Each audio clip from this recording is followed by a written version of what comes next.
Hello students. आज का हमारा टॉपिक है construction of quadrilateral. Construction of quadrilateral में आज हम पढ़ने वाले हैं construction of rectangle, square and rhombus.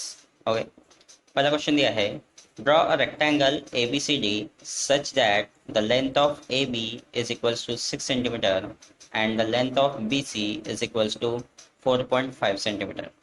Okay, तो चलिए कंस्ट्रक्ट करते हैं। सबसे पहले रेक्टेंगल अगर हमें कंस्ट्रक्ट करना है तो आपको रेक्टेंगल के बारे में पता होना चाहिए, ठीक है, कि रेक्टेंगल के अपोजिट साइड्स एक दूसरे को पैरेलल होते हैं एंड कॉन्ग्रुएंट होते हैं। ओके, पैरेलल दैट मीन्स वो एक दूसरे को इंटरसेक्ट नहीं करते। ओके, एंड कॉन्ग्रुएंट मीन्स जो एक दूसरे के साथ इक्वल लेंथ में है।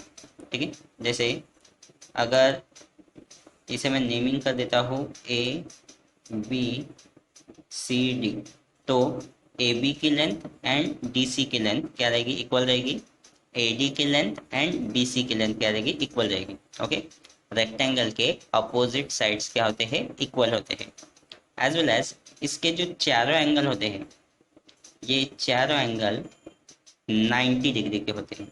ठीक है, तो जैसे इसकी वैल्यू 6 सेंटीमीटर की है और बी सी की वैल्यू कितनी है, 4.5 सेंटीमीटर। ठीक है, तो हमें रेक्टेंगल के बारे में ये चीज़ें पता होनी चाहिए। तो अगर अब अगर हमें कंस्ट्रक्ट करना है rectangle A B C D, तो सबसे पहले मैं ए बी को बेस कंसिडर कर लेता हूँ जो 6 सेंटीमीटर है। तो यहाँ 6 सेंटीमीटर की एक लाइन में पहले ड्रॉ कर लेता हूँ। ठीक है, देन उसके बाद इसका हर एक एंगल 90 डिग्री का होता है, तो हम क्या करेंगे, एंगल ए से एक 90 डिग्री का एंगल ड्रॉ करेंगे। ओके, सो यहाँ से 90 डिग्री और यहाँ से इस लाइन को एक्सटेंड कर देते हैं ऐसे। ठीक है, तो ये परपेंडिकुलर यहाँ पे एक्जैक्टली 90 डिग्री आता है। सिमिलरली यहाँ से भी 90 डिग्री का एक एंगल ड्रॉ कर लेंगे एंगल बी से, और एक परपेंडिकुलर इस तरीके से ड्रॉ कर लेंगे। ठीक है, देन उसके बाद बोला है कि बी सी का डिस्टेंस है 4.5। तो आपको क्या करना है, अब बी सी की लेंथ और ए डी की लेंथ क्या है, इक्वल है।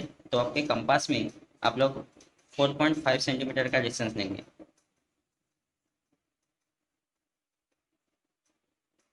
ठीक है, एंड देन कंपास का फिक्स पॉइंट पॉइंट बी पे रखेंगे और इसे इस तरीके से कट करेंगे। सिमिलरली पॉइंट ए पर भी रखेंगे और इस तरीके से इसे कट करेंगे। ठीक है, एंड देन इन दोनों पॉइंट्स को आप ज्वाइन कर लोगे। ठीक है, तो ये पॉइंट्स आपको मिलेगा, ये रहेगा डी और ये रहेगा सी। ठीक है, तो इसकी भी वैल्यू है, लेंथ है 6 सेंटीमीटर की, ये भी वैल्यू है, ये वैल्यू है 4.5 सेंटीमीटर और ये भी है 4.5 सेंटीमीटर। तो आप देखोगे तो यहाँ पर भी एक 90 डिग्री का एंगल बनता है और ये एक 90 डिग्री का एंगल बनता है। ठीक है, तो ये हमारा रेक्टेंगल कंस्ट्रक्ट हो गया है। ठीक है, ये जो रिमेनिंग एक्स्ट्रा पार्ट है ये आप रिमूव कर सकते हो। ठीक है, तो रेक्टेंगल हमने कंस्ट्रक्ट कर लिया है। अब रेक्टेंगल के बारे में आप लोगों को कुछ प्रॉपर्टीज में बताता हूँ। सबसे पहले होता है opposite sides of rectangle are congruent. Okay, तो पहली प्रॉपर्टी है कि opposite sides of rectangle congruent होते हैं, that is A B and C D, ये दोनों एक दूसरे को क्या है, कॉन्ग्रुएंट है, दैट इज इक्वल है, लेंथ इक्वल है देखो। और B C and A D ये भी एक दूसरे को इक्वल है। दूसरी प्रॉपर्टी है diagonals of rectangle are congruent and they bisect each other. ठीक है, अगर हम इसके डायगोनल्स अगर ड्रॉ करते हैं, जैसे अगर मैं यहाँ पे बी डी और ए सी को ज्वाइन करता हूँ, तो बी डी की लेंथ और ए सी की लेंथ क्या रहती है, इक्वल रहती है। इनके डायगोनल भी क्या होते हैं, इक्वल होते हैं, और वो एक दूसरे को क्या करते हैं, बाइसेक्ट करते हैं, दैट मीन्स इक्वल पार्ट में डिवाइड करते हैं। तो जैसे अगर मैं यहाँ पे इन्हें ज्वाइन करता हूँ, ठीक है, तो वो एक कॉमन पॉइंट में वो एक दूसरे को इंटरसेक्ट करेंगे, तो वो क्या करते हैं, दो इक्वल पार्ट में इसे डिवाइड करता है। वही जो से यहाँ पे हमें जो कॉमन पॉइंट मिलेगा वो इस डायगोनल को दो इक्वल पार्ट में डिवाइड करता है। ओके, तो ये प्रॉपर्टीज है रेक्टेंगल्स के। नेक्स्ट क्वेश्चन में हमें दिया है draw a square WXYZ with side 5.2 centimetre. Okay, हमें एक स्क्वायर ड्रॉ करना है जिसके साइड की वैल्यू दी है 5.2 सेंटीमीटर।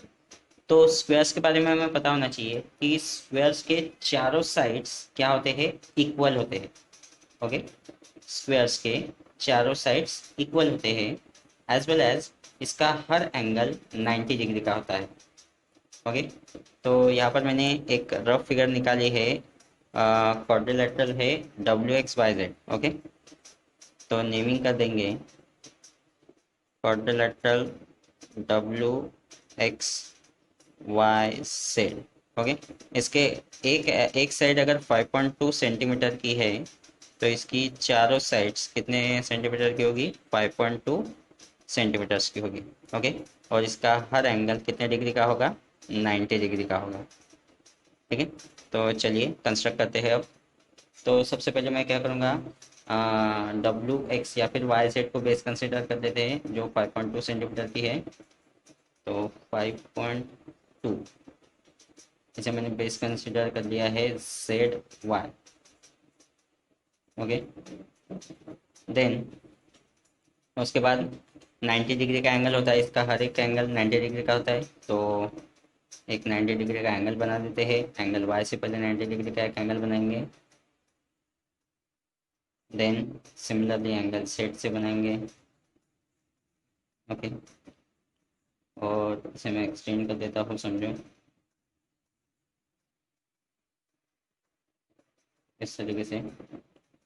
देन अब आपको क्या करना है, इसके चारों साइड्स 5.2 सेंटीमीटर की होनी चाहिए। तो कंपास में आप लोग 5.2 सेंटीमीटर का एक डिस्टेंस ले लेंगे, मैं यही से ले लेता हूँ। ठीक है, तो विद हेल्प ऑफ रूलर भी आप ले सकते हैं। मैंने यहाँ से 5.2 सेंटीमीटर का डिस्टेंस ले लिया है। वाई पे कंपास का एंड पॉइंट रखकर ऊपर एक चाप, और यहाँ पर भी एंड पॉइंट रखकर एक नीचे चाप। ठीक है, एक ऊपर। देन इन दोनों पॉइंट्स को हम लोग क्या करेंगे, ज्वाइन कर देंगे। ठीक है,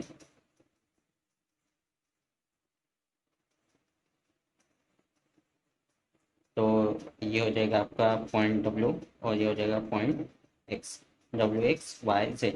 तो ये भी 5.2 सेंटीमीटर है, ये भी 5.2 सेंटीमीटर है, ये 90 डिग्री का एंगल है, ये भी 90 डिग्री का एंगल है। तो ये सभी एंगल 90 डिग्री के होंगे। तो ये हमारा रेक्टेंगल, सॉरी, स्क्वायर यहाँ पे कंस्ट्रक्ट हो जाता है।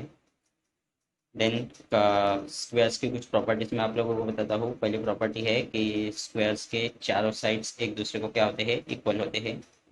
देन उसके बाद स्क्वायर्स के डायगोनल्स भी एक दूसरे को क्या होते हैं, कॉन्ग्रुएंट होते हैं, एज वेल एज एक दूसरे को बाइसेक्ट करते हैं। जैसे हमने रेक्टेंगल्स के बारे में सुना था, वैसा ही है कि स्क्वायर्स के डायगोनल्स कॉन्ग्रुएंट होते हैं एज वेल एज एक दूसरे को बाइसेक्ट करते हैं।